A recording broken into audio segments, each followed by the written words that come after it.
eléyìí lágbára o ẹ̀yin èèyàn ẹ wá gbọ́ ohun tí ó ṣẹlẹ̀ sí ọmọ Ìyábìní ní police station nínú sẹ́ẹ̀lì àwọn ọlọ́pàá ẹ̀yin tẹ́ bá wà emotional mi mọ bẹ́ẹ̀ ṣe fẹ́ ṣe tí fídíò yóò fi ní gbomi lójú yín o torí Brekete gan lami lójú nígbà tí ìyá ìtẹnubọ̀rọ̀ tó bẹ̀rẹ̀ sí ní ṣàlàyé gbogbo báwọn ọlọ́pàá ṣe rough handle ẹ̀ tí wọ́n ṣe máa treat ẹ̀ ní police station lẹ́yìn tán túfọ̀ ikú ọmọ ẹ̀ fún tán ó lágbára o mo rò pé wọ́n ní police is our friend ní country àmọ́ níbo là ń lọ gangan lórílẹ̀‐èdè yìí nígbà tá a bá fi save mọ́ ní police station bó ló tún kù tá a ti fẹ́ fi save àbájọ tí kéèsì Mohbad fi di bó ṣe dà ẹ́ tó fi dàbí pé gbogbo ẹ̀ dojúrú bí ẹsẹ̀ télọ̀ tí ààrí kókó kan mú jáde nínú ọ̀rọ̀ Mohbad látìgbà tí wọ́n ti ń drag issue yìí gbogbo everybody pariwo lórí social media àwọn bloggers pariwo àwọn speakers rojọ́ everybody pariwo síbẹ̀síbẹ̀ ààrí kókó kankan mú jáde nínú ọ̀rọ̀ Mohbad nígbà tó ṣe wípé báwọn ọlọ́pàá wa bí wọ́n ṣe ń attend sáwọn ọmọ ìlú lélẹ̀ ó lágbára o nígbà tí ìyá ìtẹnubọ̀rọ̀ lórí live show Brekete ó ní lẹ́yìn ìgbà tí wọ́n túfọ̀ kó ọmọ òun fọ́tọ́ tóun bẹ̀rẹ̀ sí ní bara jẹ́ ó ní níṣe làwọn ọlọ́pàá di òun gidi gbọ́n lójú òun síta bí àpò ẹ̀wà tán ní pé kóun máa lọ pé ọmọ òun gan kéré nínú gbogbo àwọn táwọn ti ń wèsì ẹ̀mí wọn nínú sẹ́ẹ̀lì eléyìí lágbára o ẹ̀yin èèyàn ẹ tún káàbọ̀ sórí ìkànnì gbogbo ojú tó ń wò mí ṣàlàáfíà ni mo tún bá yín ẹ máa bá mi click lórí subscribe and follow button tẹ́ ń wò lójú ìwòran yín kẹ́sì máa bá mi like and share ètò yìí torí lẹ́yìn tá a bá gbọ́ gbogbo àlàyé tí ìyá ìṣe tán á wá padà wá kà ń táwọn èèyàn ń sọ sí kọ́mẹ̀ntì fídíò náà ẹ fi mọ̀ wípé mẹ́wàá ń ṣẹlẹ̀ ní police station o kọ́lọ́mọ̀jẹ̀ arógun àkómọ́rógà ni torí wọ́n kó ọmọkùnrin ọmọ ìyá ẹ̀ wọ́n kó mọ́rógà ni wọ́n kàn ṣe accuse ẹ̀ ní òkò kì í ṣòun gan ló commit offence yẹn accuser lásán ni wọ́n ti found ẹ̀ guilty títí tó fi dákẹ́ sísẹ̀ làwọn ọlọ́pàá ó lágbára ó gbẹnu tán o ẹ̀yin èèyàn fọ́nrán yẹn rèé. I bring food for Erasmus call her come make I give her food Amina tell me say Eras dey sleep I say wake am he say he tire I say which work he do. Na Amina dey tell you that rubbish. Yes he say he tire I say which work he do wey he tire. Her children she go bury her children by the grace of God. As I want to go like this as I want to go like this one man dey say talk I talk like this I call the boy I say wisdom wake Erasmus for me I bring food for una the boy wey he keep person na the boy voice he say male dem beat Erasmus yesterday night he die. The boy wey kill the person na him answer you to tell you say dem beat am till they kill am last night.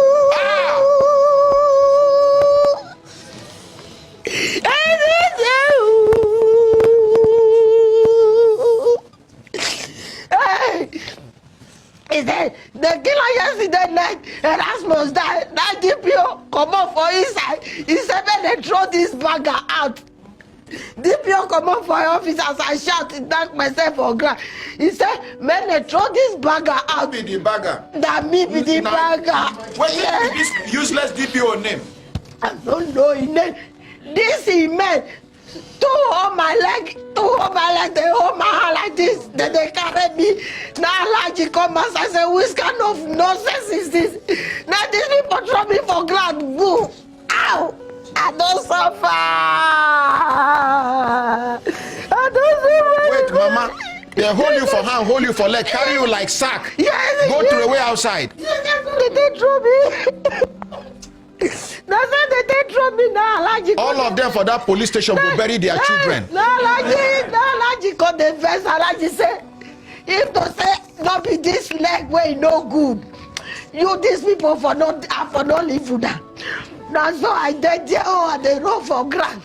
And they run for ground only me. Alaji beg me. He can't leave me go. I say I won't die there.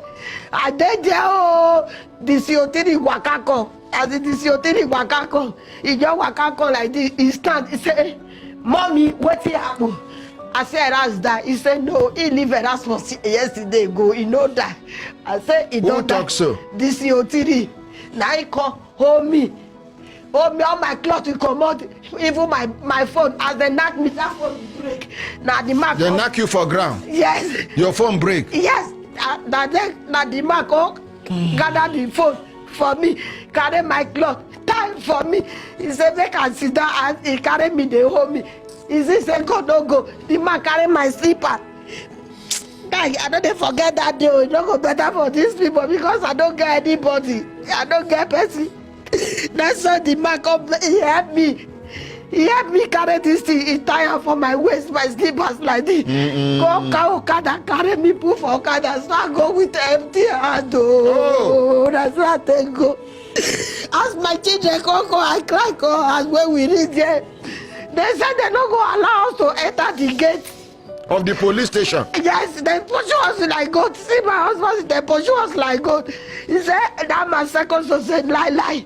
He must enter Kisley. Kisley enter there. As he entered there, he said, go they ask them with this hunger sister. Waiting my brother do me DPO. He said, you don't know whether not DPO. I walk and say, why you come to ask question?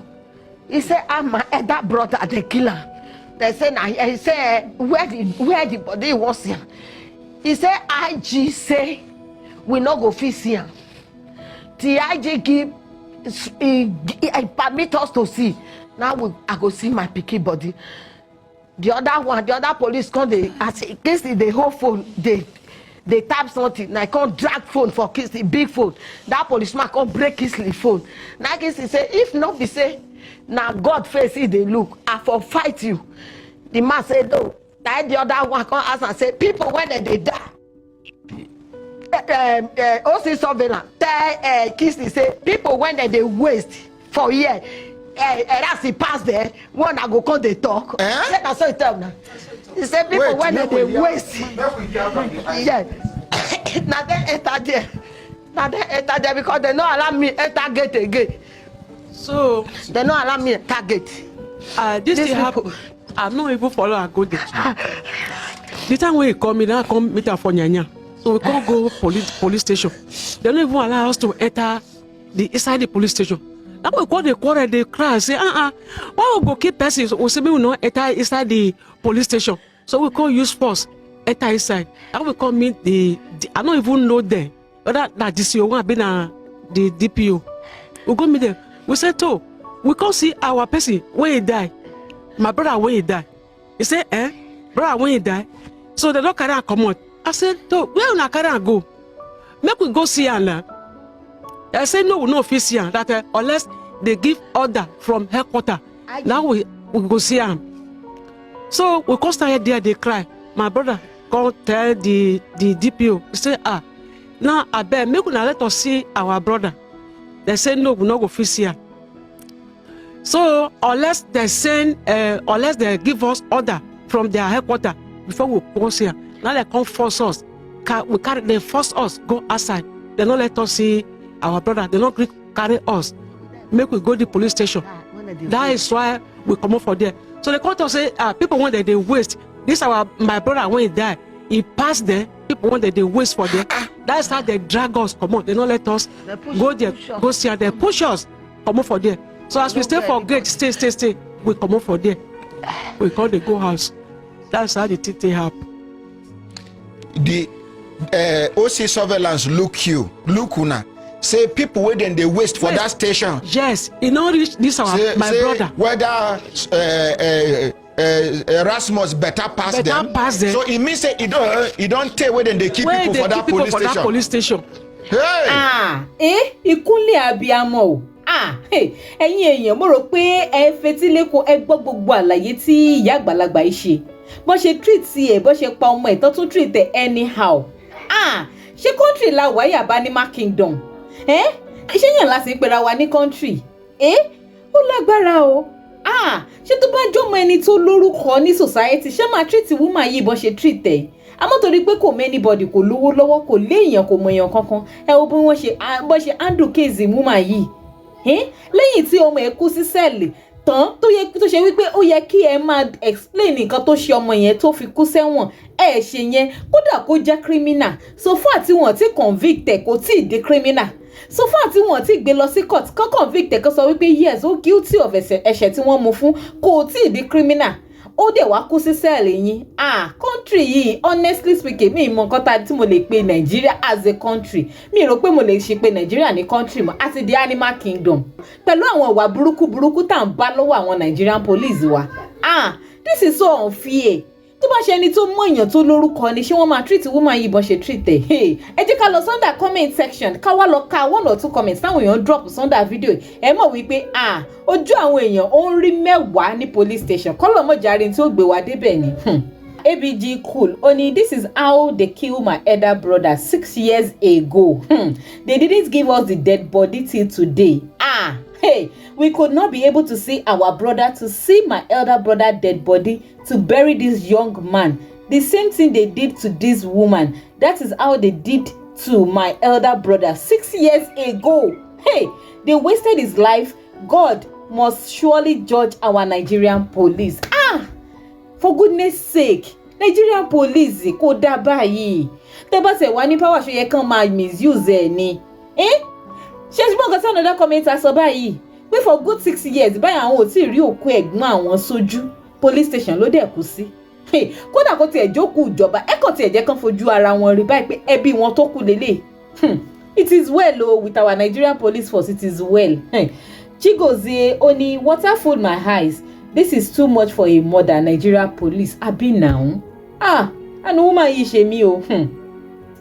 Nigeria, hey, Nigeria my country. It is well. Thomas Esther only ordinary president. They have to investigate all police station in Abuja, even Kabusa police station. That is what they are doing. Please help, sir. Hey, Oga, honestly, this matter weak me. Taba feel safe ní police station, but láti fẹ́ feel safe for God's sake. It is well. Yusuf Peter only ordinary president, help please, because they are killing the innocent ones, but they are using the criminal. Imagine. Hey, Arit only police is not our friend again. Poor woman. Abi now, hey, wọ́n máa sọ wípé police is your friend. Police is your friend. Feel free to come to the police station if you have any issue. Lọ́wọ́ ìpẹ́lú gbogbo nǹkan tá à ń gbọ́ ìṣáàtì lè sọ pé police is our friend mọ́. Ó ga o. Nero Nwachukwu only some Nigerian policemen believe they are above the law. They can do whatever they like. But it's just quite unfortunate that we are in a country where civilians are being looked down. Exactly. This is so unfair. This is so unfair. It is well, emergency ustaz. Only 6 innocent children of Elizakzake were killed by Nigerian security personnel. The security institution needs reform.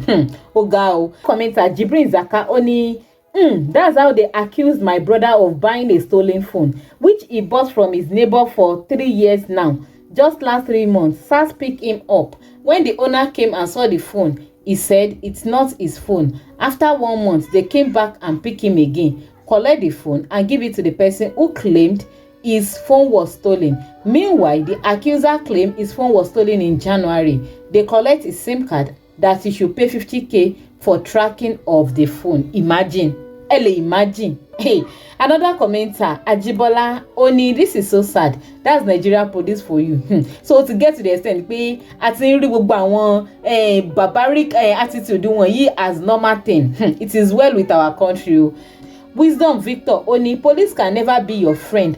I always advise people anytime your loved ones is arrested by the police, carry better lawyer, follow body, no mind the money, he gets why. Imagine this kind of comments. So Atibade stage wípé fi save money police station. Wọ́n dẹ̀ máa sọ fún wa wípé Nigeria police is your friend. Ẹ̀yin èèyàn, ṣé Nigeria police is our friend ní gbogbo pẹ̀lú gbogbo tá à ń gbọ́ nípa wọn yìí? No wonder bá ti ẹ̀rí gbogbo ẹ̀ ṣe bá rí kéèsì Mohbad. A rí bí wọ́n ṣe yanjú ẹ̀ sí, a rí bọ́n ṣe rí àwọn tó pa Mohbad, a rí bí wọ́n ṣe tètè rí wọn mú jáde. For over 10 or 11 months báyìí tí kéèsì Mohbad tó ti ń lọ, wọ́n máa rí kókó ẹ̀ mú jáde. Country, honestly the best ni wípé kéèyàn ṣàmá ti ní issue pẹ̀lú ọlọ́pàá kankan. Kódà kó má ní issue pẹ̀lú wọn gan, tán bá kóyàn mọ́rógà náà another wàhálà. Tá ló ṣe wá yé wa báyìí gangan ní Nàìjíríà? Ó ga o. It is well. Anyway, kí ni opinion ti yín lórí ọ̀rọ̀ yìí? Ẹ máa bá mi fi sí comment. Ẹ má gbàgbé láti máa bá mi click lórí subscribe and follow button tó wà lójú ìwòran yín. Kẹ́sì máa bá mi like and share ètò yìí kó máa lọ lórí ayélujára. Títí dìgbà míì, ire o.